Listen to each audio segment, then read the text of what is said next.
Well, the mandate of people of Haryana and Jammu Kashmir is very clear, even though, like we said, the Congress party is alleging that there's confusion. They're also casting aspersion on the Election Commission, accusing it of not updating fresh trends and slow counting. But people were absolutely clear when they were casting their vote, and that's reflecting in the numbers that we are playing out for you. Let's decode the numbers. Let's break down the details of what's the story behind the numbers that we're getting. And let's begin with Jammu Kashmir. Total 90 seats in which the JKNC Plus, which is the National Conference, and the Congress got 47. I'm given to understand that Manohar Lal Khattar is speaking. We're cutting live.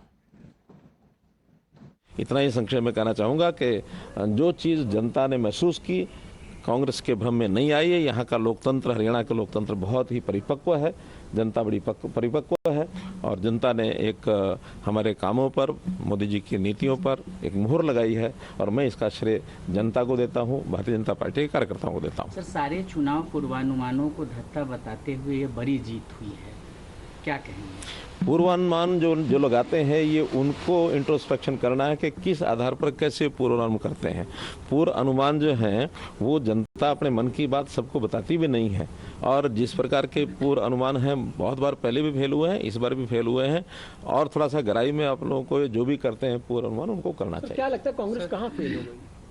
ये तो कांग्रेस वालों से पूछना पड़ेगा। Congress party ने इस बीच आरोप लगाया है कि स्लो काउंटिंग किया जा रहा है, कई चुनाव आयोग नतीजों को रोक रहा है, नतीजों को लेकर। ये तो कभी कभी हमको भी लगता है कि कांग्रेस वाले जब हार देख रहे थे तो कहीं ना कहीं इस चीज में कैसे कोई बोला जाए कुछ, क्योंकि हमारे मुख्यमंत्री जी ने पहले जैसे कहा कि दिन आएगा जब जनता देगी उनको जवाब और ये एक ही बात कहेंगे कि ये ईवीएम खराब। सर, आपने जब वोटिंग के दिन हमसे बात करी थी, बिरादरी उनके साथ है, क्या 36 बिरादरी ने कांग्रेस का साथ नहीं? मैं अपनी बात कह सकता हूँ, मेरे से कांग्रेस की बात क्यों पूछे, आप उनसे पूछिए। मुझे पता है कि हमने हरियाणा में जब 2014 में चुनाव लड़ा था, मैंने स्वयं से एक नारा दिया था, हरियाणा एक, हरियाणवी एक। तो इसलिए हरियाणा के सब लोगों को मैं अपना परिवार मान करके चलता रहा हूँ। आज भी हमारे मुख्यमंत्री जो हैं वो उसी प्रकार से और हरियाणा की जनता के साथ एक तालमेल बैठा करके एक बड़े विनम्रता के भाव से जनता के काम हमेशा करते रहे। सर, करनाल में जब वोटिंग के दिन आपने बात करी थी तो आपने दो बातें कही थी। एक तो पूर्वानुमान आपने भी लगाया था कि 45 से ज्यादा सीटें भारतीय जनता पार्टी जीत रही, अपने दम पर सरकार बना रही। कहा था। और दूसरी बात आपने कही थी नायब सैनी ही हमारे मुख्यमंत्री रहेंगे। क्या इस बात की आप हमारे हाईकमांड ने, हमारे एचएम साहब ने ये प्रत्यक्ष घोषणा की हुई है और उस नाते से फिर भी नया जब इस प्रकार का कोई बात होती है तो जो पार्लियामेंट्री बोर्ड के हाथ में होता है और मुझे लगता है कि जो विषय है वो इसी प्रकार से चलेगा। खट्टर साहब, एक सवाल है, पौने 10 साल लगभग आपने हरियाणा के मुख्यमंत्री के तौर पर काम किया। आज जब चुनाव हुए तो कुमारी शैलजा ने कहा है जब रिजल्ट आया कि उनसे आकलन में कहीं ना कहीं गड़बड़ी हुई है, कांग्रेस पार्टी से गड़बड़ी हुई है।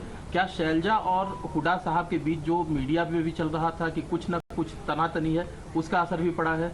आप अपना अनुमान लगा करके उनसे पूछिए क्या बात थी क्या नहीं। मैंने जो कहना था अपने हिसाब से मैं पहले कहा था और वही बात पर आज भी हूँ मैं कि हमारी पार्टी एकजुट होकर के और अपनी पक्की नीतियों के हिसाब से काम करती है। जनता में उसका असर जाता है। के काम आपके कार्यकाल के दौरान जो काम हुए हैं उस पर मोहर लगी जनता की, आपको लगता है? भारतीय जनता पार्टी का जो भी 10 साल का कार्यकाल है उस सारे के ऊपर भी मोहर लगाई है।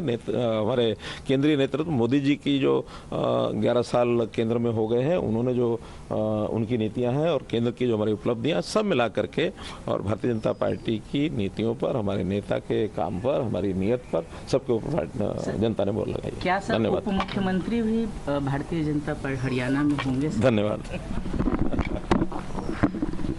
It was the former Chief Minister of Haryana, Manohar Lal Khattar, who says that the people's mandate in Haryana is for the leadership of Prime Minister Narendra Modi and the policies of the BJP at the center. When questions were posed on the Congress party, he said he had predicted that the Congress party will cry foul. Let's tell you about the seat share and the vote share from Haryana. BJP 50 seats, Congress 35, and JJP, which was the kingmaker last time, it won 10 seats and supported the BJP in forming government, has not been able to get even one single seat, which also means that Dushyant Chautala has also lost his seat. He was contesting from Uchana Kala, 0 for the JJP plus. JJP was contesting this election with the Azad Samaj party. Let's talk about Arvind Kejriwal, the Aam Aadmi party, also not able to win any seats. Remember, he said that a government will not be formed in Haryana without the support of the Aam Aadmi Party, and the Aam Aadmi Party got a 0. When it comes to others, they got 5. That also includes the INLD and the BSP. And here is a breakup of the vote share.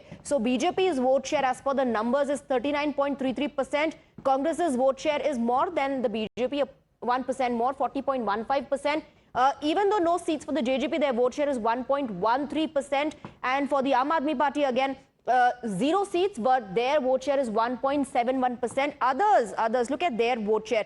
17.68% is the vote share of the others. Let's now shift our focus to Jammu Kashmir. Let's get you a breakup of that as well. But remember, earlier, the trends were in favor of the Congress party. Slowly, the trends started shifting and the BJP started gaining.